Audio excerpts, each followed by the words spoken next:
Welcome to Blitzscaling a Startup. I'm Julian Newman. And I'm Chris Yeh. And Chris, I have been talking to you way too much for your taste, I'm sure, but not enough for my taste this week. I think we did episodes like almost every day. So we're Yeah, as a matter of fact, we did two interviews this week, and it was almost three. But we had a last minute cancellation by my friend yeah. Franz Johansson. Don't worry, we'll get him another time. Yeah, well, so it's been a very successful week for me, but I don't know. Maybe you felt it took you away from your day job too much, which is a good segue into our Nicely topic. done. Yeah. Which is, should you have side jobs? And this is something I've been thinking about a lot because for me, the answer has always been hell no, right? Like I'm like very missionary, very focused on doing one thing. And this was true when I was an employee. This is obviously true as a founder. Um, and your approach is really different. So right now you're a VC, you're also doing this podcast with me, you're writing a book with Reed, you're doing your TED Talk, you're doing your speaking job. So yeah, let's just start with what you know why do you do so many different things? Yes. So I think that the question of why I do so many different things and the question of whether or not you should have a side job are related but separate. So I'll deal with me first, and then we'll get on to the side job element of it. The reason that I do so many things myself is a combination of curiosity and alignment. Curiosity, in the sense that I like to try new things. I think that's the best characterization of curiosity. And I believe that learning and growing is one of the things that is fundamental to our being human. I often cite the work of the great psychologist Edward Deci talking about motivation, and one of the key intrinsic motivations is a sense of personal growth. And so I'm like, well, it's difficult to feel that you have a sense of personal growth unless you're trying new things. There's nobody who's like, I'm getting even better at the same old, same old. That doesn't give that sense of personal growth. So I go ahead and I try things. Usually there's a thesis behind it. This is a Reid Hoffmanism, which is that if you're going to do something, you should have a primary reason for doing it that is sufficient in and of itself to justify doing it. And then you can have secondary reasons. So, for example, these podcasts, my primary reason for doing it is that we get to spend time together, and then it's an enjoyable process. And there's a secondary reason in the sense it helps spread the brand and get more people involved in blitzscaling and our orbits as well. But the primary reason is enough, which is why you don't hear me obsessing every time we talk about viewer counts and likes and things like that, because that's secondary. And it's great if it happens, but that's not the key reason for it.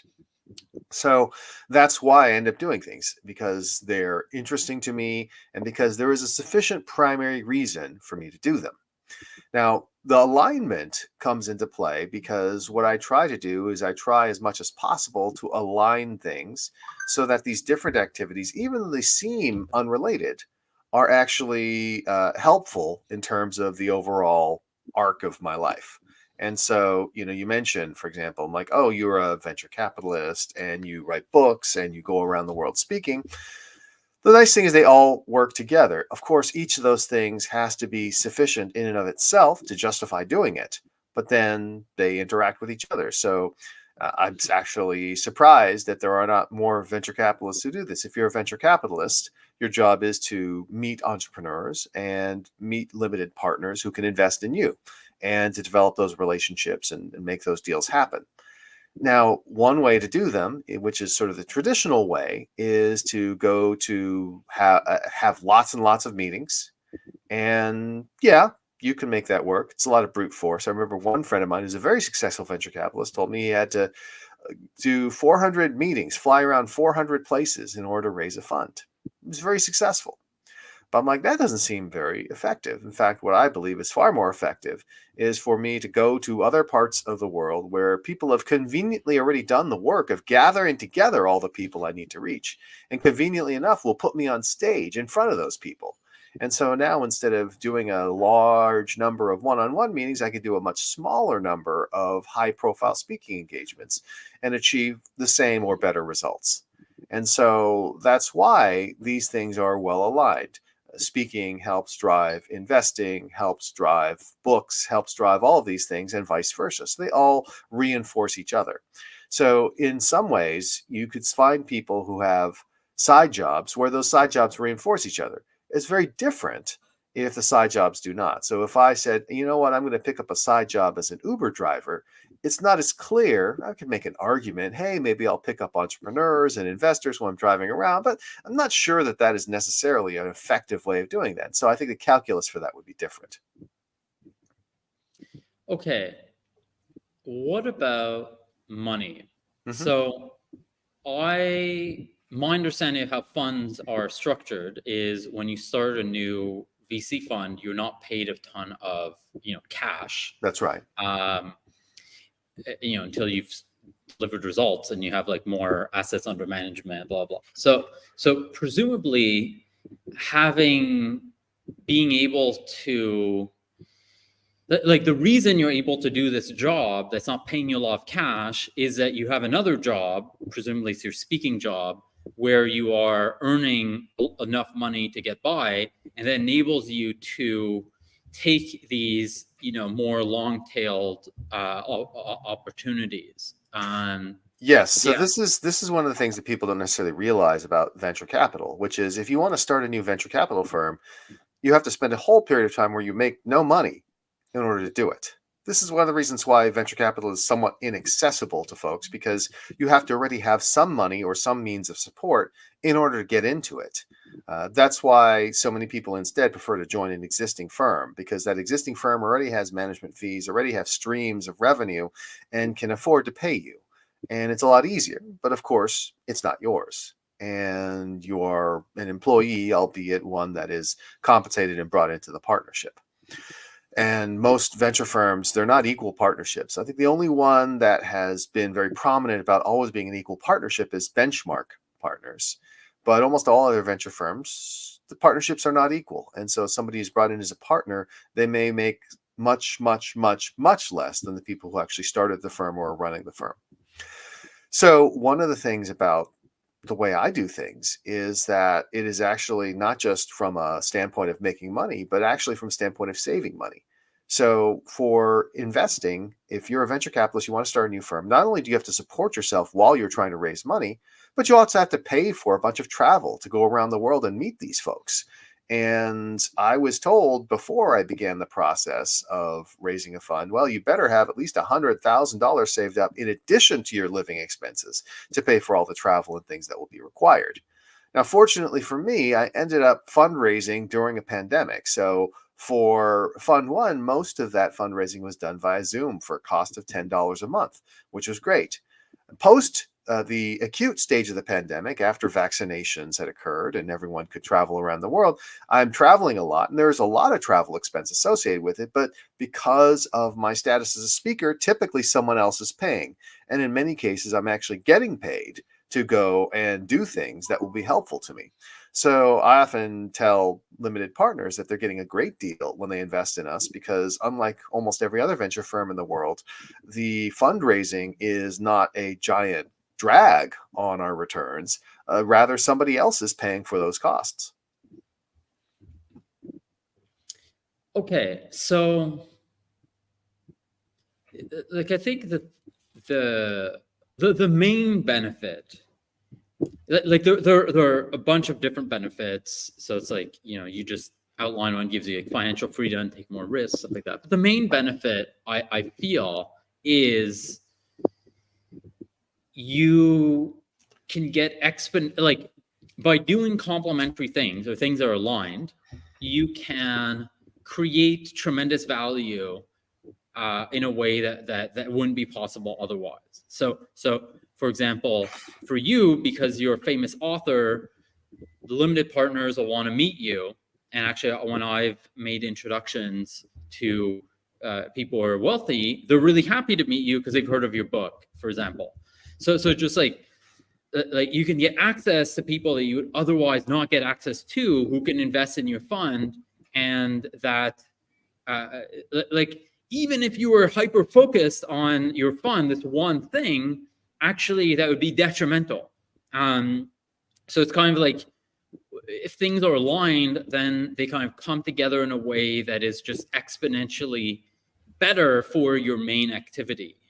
I think that's the main, the That's kind of right. the primary thing. I think that's right. Now, I think that it is not always the case that you can line up your side jobs that way. And so that's why we should probably talk about, okay, if the answer is going to be it depends, then the question is, okay, well, what are the criteria for making that decision?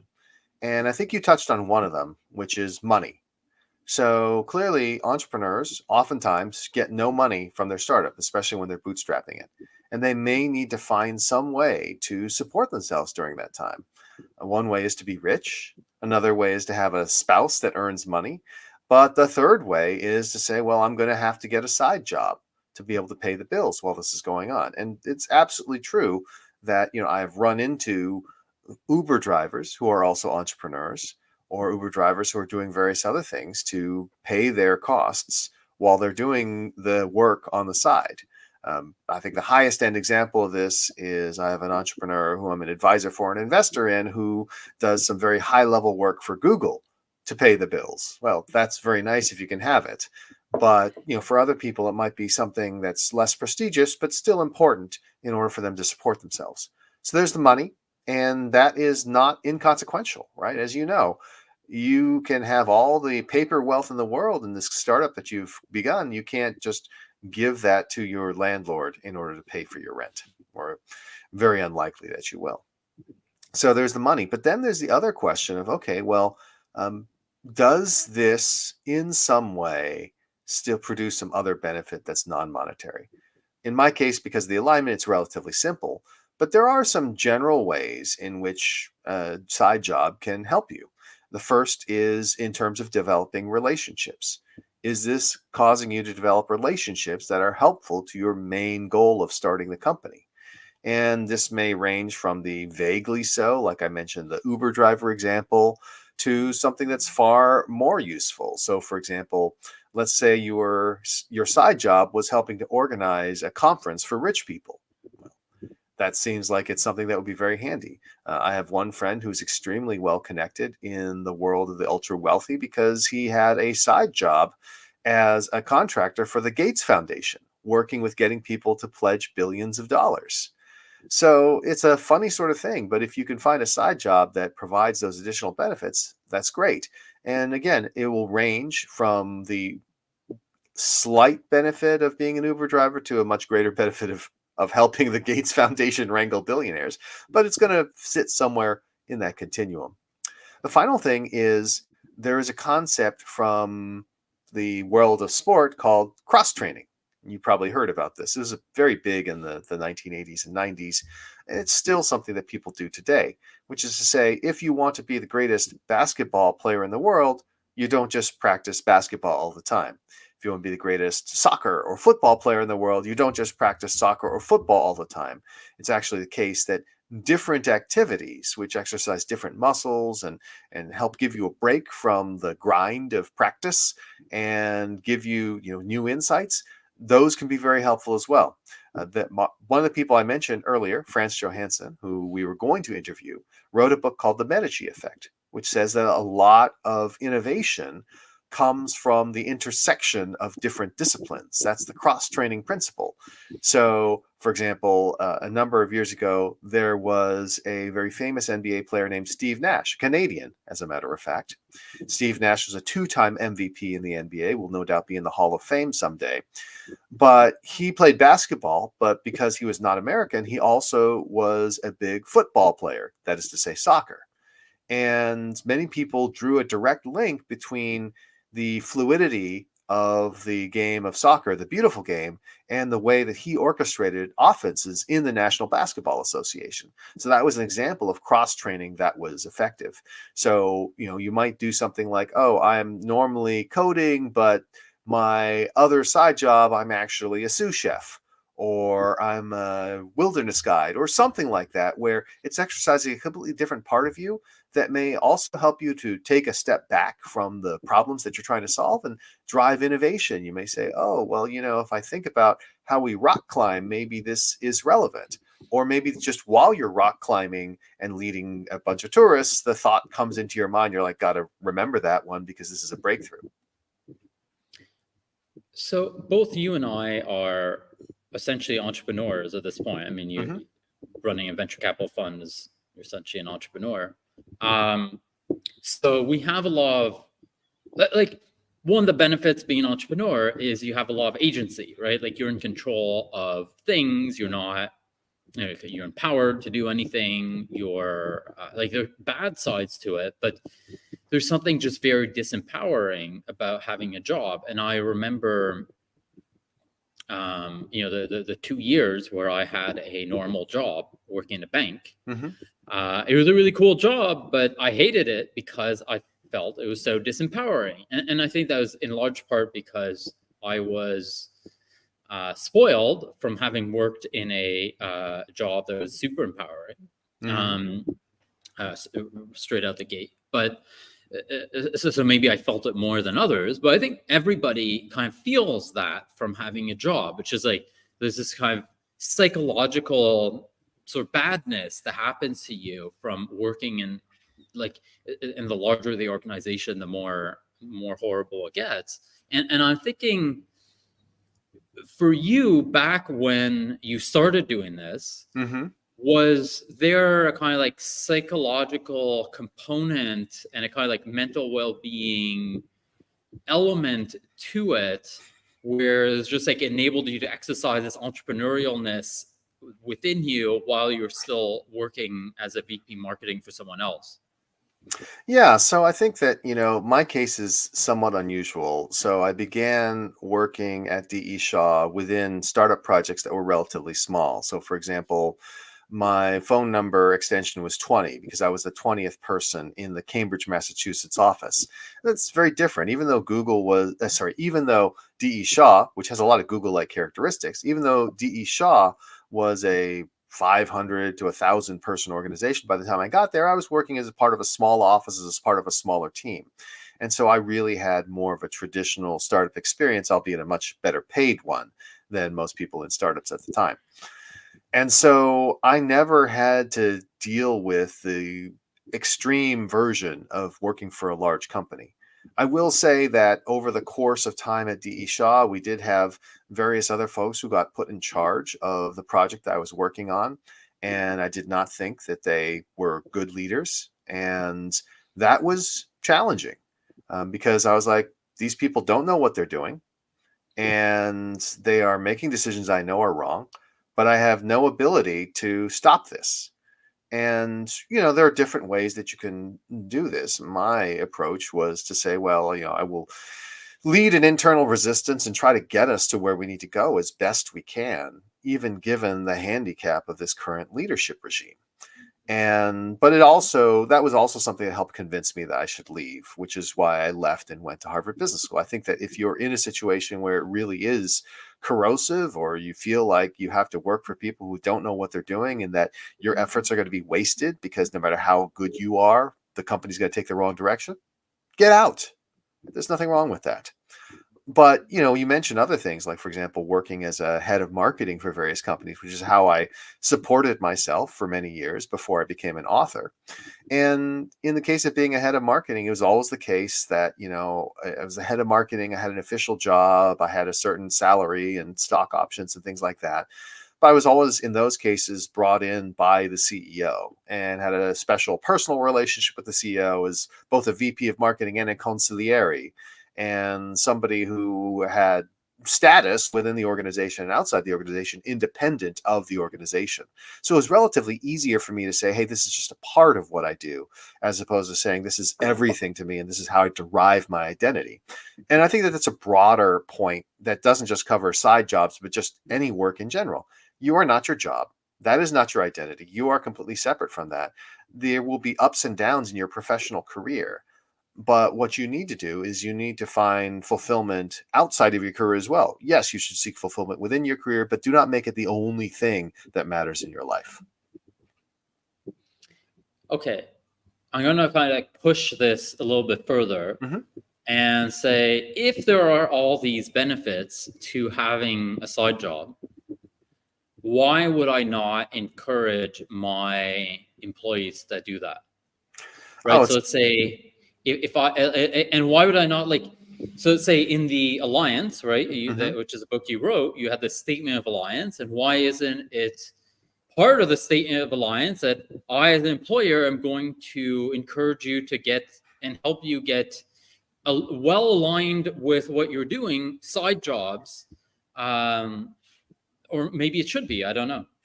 Well, it should be. And in fact, the Alliance could include that. So, as somebody who has been a VP of marketing and an executive in a role at various companies, the people who worked for me as a direct report, I was already practicing the principles of the Alliance without necessarily knowing it. But that was, well, before we wrote the book. And so I would help them, whether it was to get into business school or to pursue this side opportunity that they had. And I never objected to that, provided I could see that there was alignment and this was something that was good for them. So I actually think that if you are a leader of a company, yeah, of course, you could take it personally. You could say, wait a minute, why isn't just focusing on the company enough for these folks? And the answer is, well, they're not the CEO, they're not the owner. It's a different circumstance. You can't have the expectation. We talked about this in terms of the expectation of work, work, work upon work. I'm like, look, you can't expect somebody who has a completely different compensation structure and a completely different ownership structure than you to behave the same way that you do. So I actually think it's reasonable to tell people, look, if there's something that is going to happen on the side, well, first of all, I want to make sure you're not just doing it for the money, because obviously we're paying you already, but rather for something that helps fuel you, helps make your life more sustainable, helps build skills that may be aligned with what we're looking to do. And only by saying, yeah, this is something that may make sense for you, are you going to have people actually tell you about it? Because otherwise they'll just keep it secret. Yeah, there's this girl I was talking to recently, like, and the reason I know her is that she helped with Dedicated, like she did a little bit of work for us, and she works for a venture-backed startup, and she's like was an early employee there. So she's like core employee, but she does these consulting gigs for other startups on the side. So like right now, she was saying she does 2 of them for other startups. I don't know exactly what she does, but I assume her employer doesn't know that she does this, and they would be unhappy to know that she did that if they did find out. I don't think they'd stop her, but they probably wouldn't be happy about it. But what you're saying is actually that's wrong. Her employer should be happy because this exposure gives her, like, by consulting with other startups, she'll get new ideas that she can bring to this job. And it's not like she can spend 80 hours a week working on this one job because it's not her company, but she can spend 80 hours a week total working on all jobs. So actually, it's a net benefit for her employer. Yeah, and it also comes down to, what is your mindset around employment? And if your feeling is, I pay them, therefore I've bought all their time, I'm like, well, let's stop, right? Because that's the compensation system. There's a certain amount that you pay them, but you're really paying them for output. You're not paying them to spend the time unless you're at a retail store and you just have to staff the store. But that's not how white collar work works. And so what you're really doing is you're paying them for output. So why should you care so much? And by the way, it's completely a double, triple standard because let's say that you're a fancy leader of a company and somebody asks you to serve on the board of another company. You would say, well, of course I need to do that because it's good for building relationships, et cetera, et cetera. It's something where people don't apply the same logic to themselves that they apply to everyone else. It's like I often tell people, hey, do you feel like you do your best work when you're scared? And they're like, no. I'm like, okay, well, why do you think your employees are any different? I'm not clear on this, that you believe you're some sort of different breed or something. So I think that it really requires this adjustment of mindset. And if somebody has the mindset that I pay you, therefore I own you, well, then again, my recommendation to the people who are on the receiving end of that is to find another job. Okay, now, so say I don't want to talk about this girl specifically. Sure. Like I don't want to use her name, but I do want to use her as an example. So he or she is doing something that is aligned Hmm. with her employer. So she's Hmm. getting like new ideas, and I connected her to, like, she worked with a vendor for me, and she was able to reuse that vendor somewhere else. Like it's aligned, it's beneficial. But let's say she started a business doing interior design for people, Yeah. right? So she's like on the weekend help people with interior design in her neighborhood or the city she lives in. So it's totally not aligned with a tech startup. Has nothing to do. Would like, how would you think about that as an employer? Would you It's say it that's still good, or shouldn't it still shouldn't matter. If she was, instead of receiving money for doing this, she was paying money to go to interior design school, somehow the employers will say, "Oh yeah, what you do with your own time is fine." Right? There's this weird sort of fidelity question of, "Oh, I should be the only one who pays you because that is a different relationship. I'm your client." And I'm like, that is absurd, right? It shouldn't matter. It's a question of what the person does with their time. And if you're like, well, if it's a hobby, you can do it, but if you get paid, you can't. Well, that's as asinine as during the pandemic when people said you mm, can't walk with your friend, but if they pay you to be their personal trainer, you can. I'm like, that's just silly. There's no way in which those situations are not exactly equivalent. yeah, and I'm thinking about this. Like, if you work at McDonald's and you Hmm. also work at Walmart, a lot of people do that. Like, it's actually a really common thing. But somehow, for professionals, like people who have LinkedIn accounts, essentially, it's like taboo to do that. Yeah. Um, It's an old-fashioned mindset. Like I said, it's an ownership mindset. I pay you, therefore you're my indentured mm, servant. And again, I think that that is outdated. But the other thing I would say is you, as the individual employee, have to make a judgment call on just how enlightened you think your employer is. Right? I would not criticize an employee for keeping something secret if they had good reason to believe that their employer would punish them for it. In the case of the different things that I did in my career, I was generally pretty open with the CEOs I was working for when I was doing other things because those CEOs were my friends and I'd known them for a while and had a relationship. But I would tell them, look, I'm going to be going to do this or I'm going to go do this. And, the answer would be, yep, okay, just, keep me in the loop. and I'm thinking like the situation where it feels like it wouldn't make sense to do this would be, let's say, your first two employees. And so let's say if you're like the co-founders, they're incentivized to prioritize the business. But the first employees, I mean, they should be like, you should expect that your first one or two employees are like totally missionary, like Mhm. hardcore committed to only this and making it happen. And it'd be weird that they go off and do stuff. But say if you have a team of 20 people, that's different. Like, is that the right intuition? It's like your first couple of employees, you probably don't want to encourage them to do other stuff on the side because it's so all encompassing. But once you get to a little bit of scale, you might be more open to it. Like, is that the right intuition? I think that's directionally correct, but I think at the end, when I just consider the relationship, the fact is they're an employee, not a co-founder. If they're a member of the founding team, if they feel that kind of relationship, if you really treat them as a member of the founding team, which is to say that they have the status and the voice, then yeah, I would agree. Like, so for example, if you started a company with a co-founder and the co-founder said, well, I want to take half the time to study for the bar exam, or I want to take half the time to go to school, that's not okay, right? Because all of a sudden it's unfair that you are putting in so much more work than they are. And I think that that same kind of logic applies to a slightly lesser extent to the early employees who are truly members of the founding team. But let's say your first employee is somebody who you hire to work staff a front desk, and you're not paying them a huge amount of money. You gave them a tiny amount of equity. You know, should you have this expectation? Okay, therefore, this person, because of their first employee, will work just as hard as I am, or 95% as hard as I do. No, because the role and the way you treat them don't necessarily reflect that. This is so interesting. Like, it's really not how, like, you're completely correct. It's totally not how I thought of this stuff. Like, I thought about it in the complete opposite way. And it's really, I never questioned this belief that I had. And it's a totally irrational belief. Yeah. That being said, look, you know, sometimes it works for people. If an organization has a really strong culture of performance and spending all time together, this is actually something that companies leverage.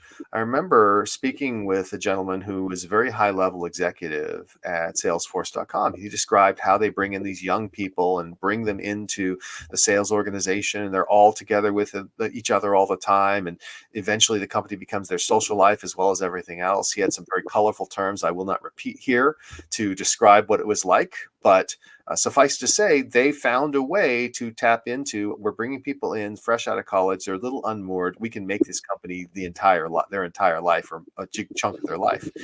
And you know what? That's okay too, because those employees are entering into it as a voluntary basis, and they don't have to do all those other things. They choose to.